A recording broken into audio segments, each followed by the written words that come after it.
जय हिंद साथियों, मैं आदेश आप सभी का राही आदि क्लासेस में स्वागत करता हूं। उम्मीद है आपको हमारे द्वारा क्लास कराई जा रही हैं वो आपको पसंद आ रही होंगी। तो हमने साहित्य पोर्शन शुरू किया था। साहित्य में हमने उपभाषाएं एवं बोली को पढ़ लिया था। उसके बाद काव्य काल का विभाजन पढ़ा था। आज हम सभी पढ़ेंगे रचनाएं, प्रमुख रचनाएं एवं उनके कवि को। उम्मीद है आप क्लास में पूर्ण रूप से सहयोग देंगे। तो हम अपनी क्लास को अब शुरू करते हैं।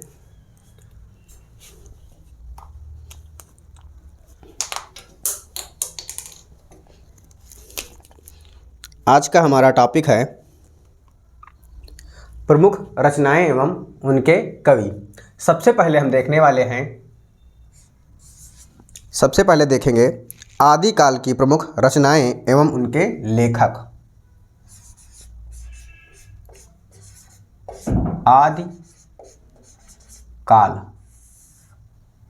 आदिकाल या फिर आदिकाल को वीर गाथा काल भी कहा जाता है। तो लिख सकते हैं ब्रैकेट में आदिकाल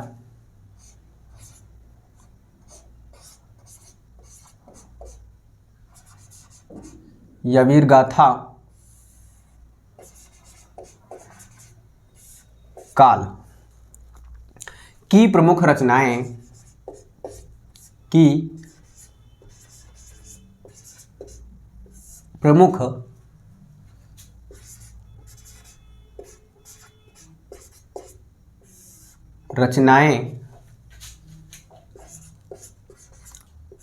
एवं लेखक। तो आप सभी एक तरफ लिख सकते हैं रचना और दूसरी तरफ लेखक। लिखना चाहें तो एक तरफ लिख लीजिएगा रचना और दूसरी तरफ लिख लीजिएगा लेखक। तो इसके अंतर्गत अब हम एक तरफ रचनाएं को पढ़ते चलेंगे और दूसरी तरफ लेखक, यानी पहले रचना है उसके बाद वह रचना किसके द्वारा लिखी गई है यह हम सभी देखने वाले हैं। तो पहला है खुमान रासो। क्या है? खुमान रासो। आपको याद करने के लिए या ट्रिक समझ लीजिए, जो भी रासोकर की रचनाएं आएंगी, जो रासोकर की रचनाएं आएंगी वह आदिकाल में लिखी गई होंगी। वह सभी रचनाएं आदिकाल में लिखी गई होंगी। जैसे आया खुमान रासो। अब खुमान रासो के लेखक कौन हैं यह हमें देखना है। तो खुमान रासो के लेखक हैं दलपति विजय। कौन है? दलपति विजय। उसके बाद है हमीर रासो। हमीर या हमीर रासो। अब यहाँ देख रहे हैं कि यहाँ पर भी रासो आया हुआ है। तो हमीर रासो के लेखक कौन हैं यह देखना है। तो इसके हैं सांगधर। कौन है? सांगधर।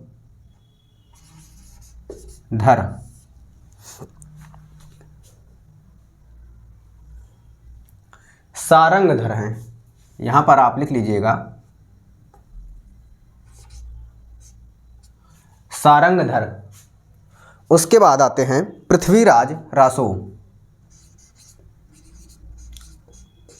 पृथ्वीराज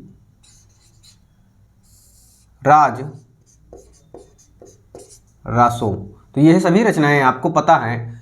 पृथ्वीराज रासो के लेखक कौन है यह आप सभी जानते हैं, और नहीं जानते हैं तब भी आज अभी जान जाएंगे। तो इसके रचनाकार चंदबर दाई, यानी रचनाकार या लेखक। क्या? रचनाकार या फिर लेखक कह सकते हैं। चंदबर दाई जी हैं। चंदबर दाई। उसके बाद है संदेश रासो। कौन सी रचना? संदेश रासो। अब संदेश रासो के रचनाकार या लेखक कौन हैं? संदेश रासो के अब्दुल रहमान हैं। कौन हैं? अब्दुल रहमान, अब्दुल रहमान जी हैं। उसके बाद है बीसल देव रासो। क्या लिखेंगे? बीसल देव रासो। अब बीसल देव रासो यह किसकी रचना है? नरपति नाल। क्या है? नरपति नाल। इला है आधा।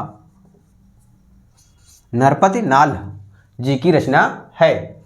फिर देखते हैं आगे परमाल रासो। क्या? परमाल रासो। अब परमाल रासो के लेखक या रचनाकार कौन हैं? ये हैं जगनिक। कौन है? जगनिक हैं। इसके बाद दूसरी देखते हैं कीर्तिलता। कीर्तिलता। अब कीर्तिलता किसकी रचना है? विद्यापति जी की रचना है। किसकी?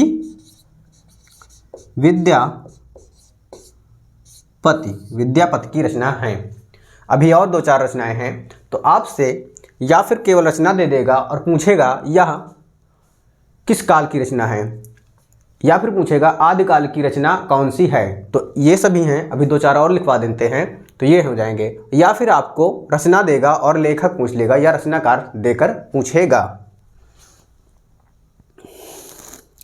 तो हमने पढ़ा है कीर्तिलता तक।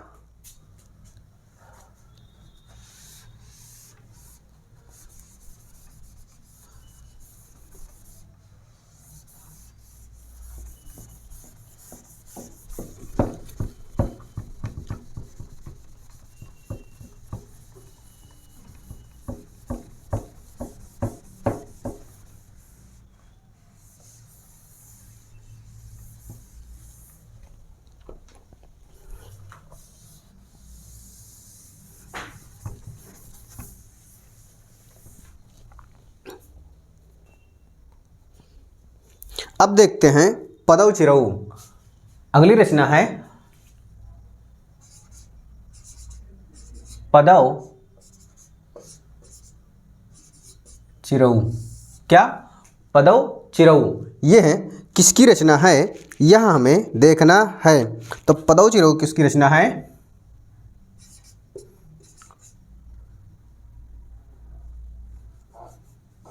स्वयंभू की है। किसकी है? स्वयंभू जी की रचना है पदव चिरऊ। उसके बाद देखते हैं मृगावती। कौन सी रचना है? मृगावती। अब ये मृगावती रचना किसकी है? कुतुबुन की है। किसकी? कुतुबन या कुतुबुन। कुतुबुन जी की रचना है। कौन सी? मृगावती। ये हमारी हो गई आदिकाल की रचनाएं। एक और रचना लिख दीजिए। कौन सी? श्रवकाचार।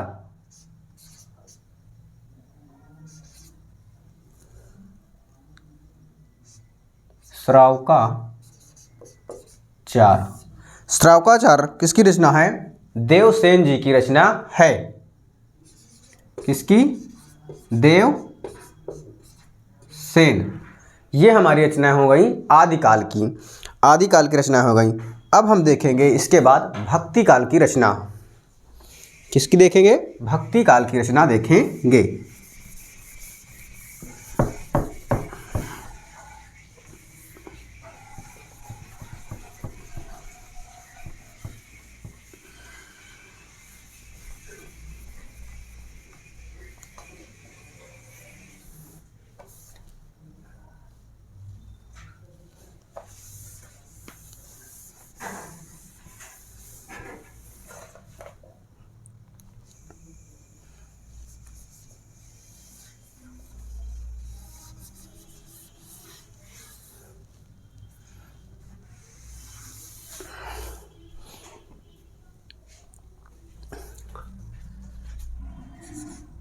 अब दूसरा है, पहला हमने पढ़ा आदिकाल की, अब पढ़ेंगे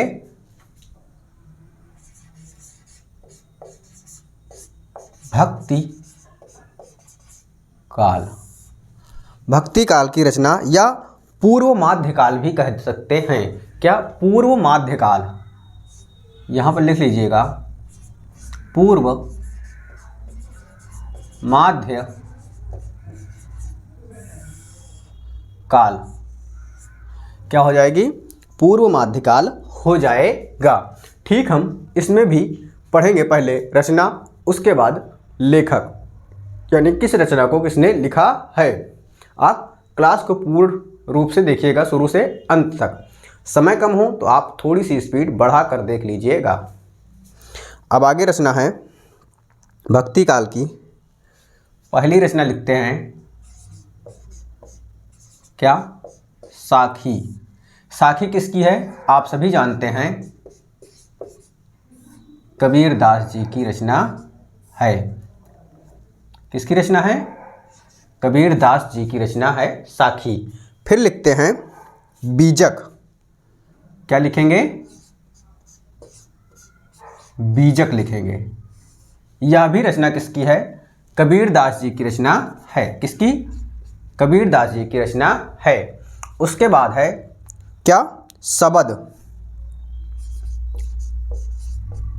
सबद। सबद किसकी रचना है? कबीर दास जी की है।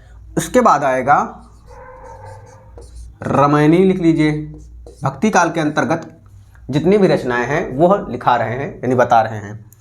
रामायणी भी किसकी है? कबीर दास जी की रचना है। अब आगे है पद्मावत। क्या? पद्मावत। पद्मावत किसकी है? मलिक मोहम्मद जायसी जी की रचना है। किसकी?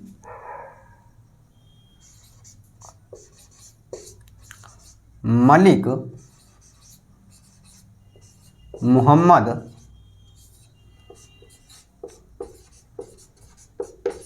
जायसी। पद्मावत रचना मलिक मोहम्मद जायसी जी की है। अब आगे देखते हैं, आगे है अखरावट।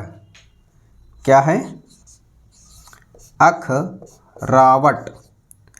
अखरावट किसकी है? मलिक मोहम्मद जायसी जी की रचना है। आगे है आखिरी कलाम। क्या है? आखिरी कलाम। आखिरी कलाम जो रचना है वह भी है मलिक मोहम्मद जायसी जी की रचना। इसके बाद है चित्ररेखा। क्या है? चित्ररेखा। चित्ररेखा जो रचना है यह मलिक मोहम्मद जायसी जी की रचनाएं हैं। तो क्या? साखी, बीजक, सबद, रामायणी, ये सभी कबीरदास जी की रचना है। उसके बाद है पद्मावत, अखरावट, आखिरी कलाम या चित्ररेखा, यह हैं मलिक मोहम्मद जायसी जी की रचना हैं। ये किस में आ रही हैं? ये भक्ति काल के अंतर्गत रचनाएं हैं। अभी हम अब देखेंगे और आगे की रचनाएं जो भक्ति काल के अंतर्गत ही हैं।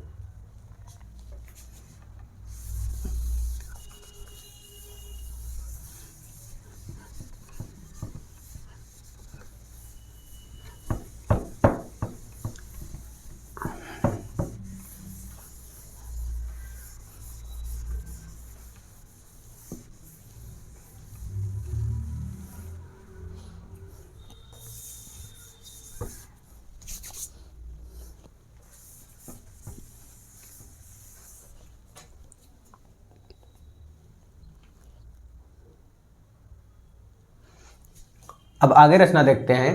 क्या? रचना है सूर सागर। कौन सी रचना? सूर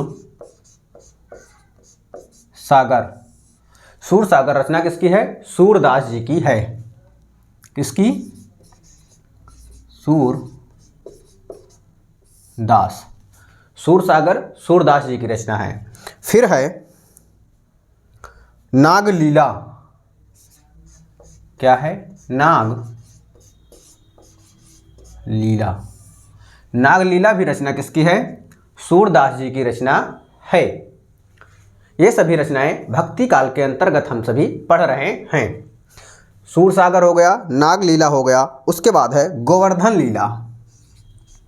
क्या? गोवर्धन लीला। यह रचना भी सूरदास जी की रचना है।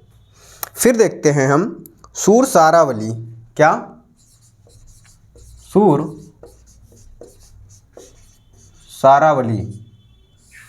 सूरसारावली रचना किसकी है? सूरदास जी की रचना है। और आगे देखते हैं भ्रमर गीत। क्या है? भ्रमर गीत। भ्रमर गीत भी रचना किसकी है? सूरदास जी की रचना है। आगे है साहित्य लहरी। क्या है? सूरसारावली। हाँ, आगे रचना है साहित्य लहरी। साहित्य लहरी किसकी रचना है? सूरदास की रचना है। उसके बाद है सूर पचीसी। सूर पचीसी। सूर पचीसी रचना किसकी है? सूरदास जी की है। सूरसागर सूरदास की, नागलीला, गोवर्धन लीला, सूरसारावली, भ्रमर गीत, साहित्य लहरी और सूर पचीसी, ये सभी रचनाएं सूरदास की हैं। लेकिन किस काल में लिखी गई हैं? भक्ति काल की रचनाएं हैं। तो ध्यान हमें ये देना है कि भक्ति काल की रचनाएं कौन कौन सी हैं। ये सभी रचनाएं हैं। और किसकी हैं? सूरदास जी की रचनाएं हैं। अब देखते हैं आगे। आगे अभी हम भक्ति काल के अंतर्गत ही पढ़ेंगे।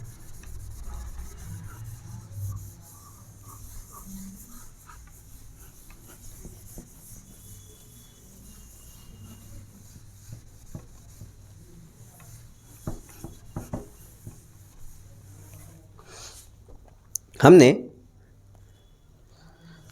अब पढ़ने वाले हैं भक्ति काल के अंतर्गत आगे और भी रचना है। जैसे क्या है? श्री रामचरित मानस। श्री रामचरित मानस। यह रचना किसकी है? यह देखना है। तो यह रचना है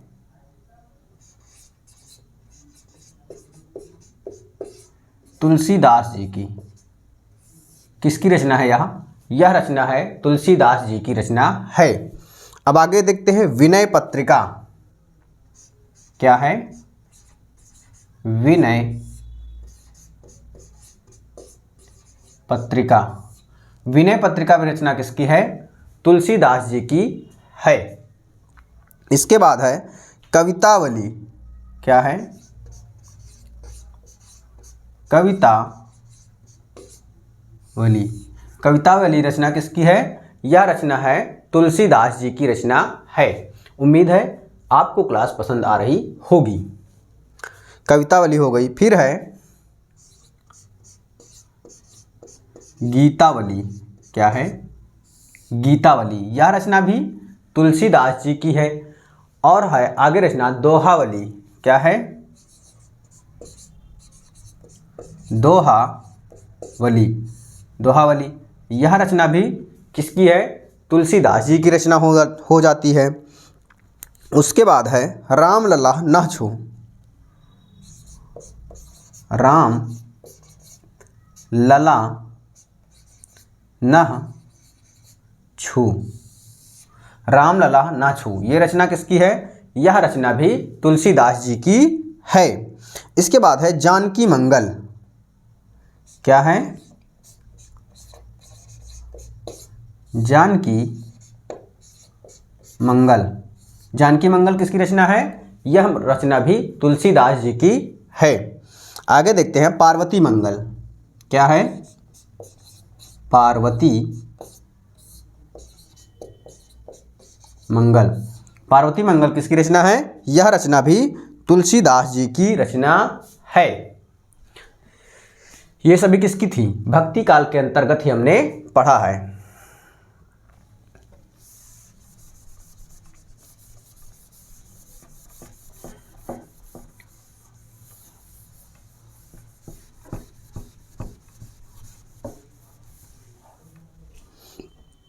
अब देखते हैं बरवय संदीपनी,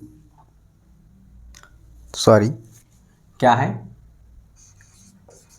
बरवय रामायण है। क्या है? बरवय रामायण। यह रचना किसकी है? यह रचना भी तुलसी दास जी की रचना है। अब अगली रचना है वैराग संदीपनी। क्या है? वैराग्य संदीपनी, वैराग संदीपनी। यह रचना किसकी है? यह रचना भी तुलसीदास जी की रचना है। इसके आगे की क्लास हम अब सोच रहा हूं कल कराते हैं। इसके आगे की रचना अब हम कल करते हैं, क्योंकि हमारी क्लास 20 मिनट से ज़्यादा हो गई है।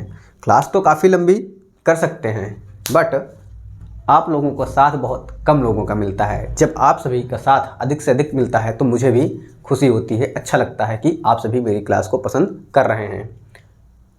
तो इसलिए आज की क्लास को हम यहीं तक रखते हैं। उम्मीद है आपको मेरे द्वारा किया गया प्रयास आप सभी के सहयोग में आता होगा। आपसे रिक्वेस्ट है, आप सभी क्लास को अधिक से अधिक शेयर कीजिएगा, लाइक कीजिएगा और अपने सभी साथियों को भूलिएगा इस चैनल से जुड़ने के लिए, यानी चैनल को सब्सक्राइब करें। आप सभी का इस क्लास में जुड़ने के लिए बहुत बहुत धन्यवाद।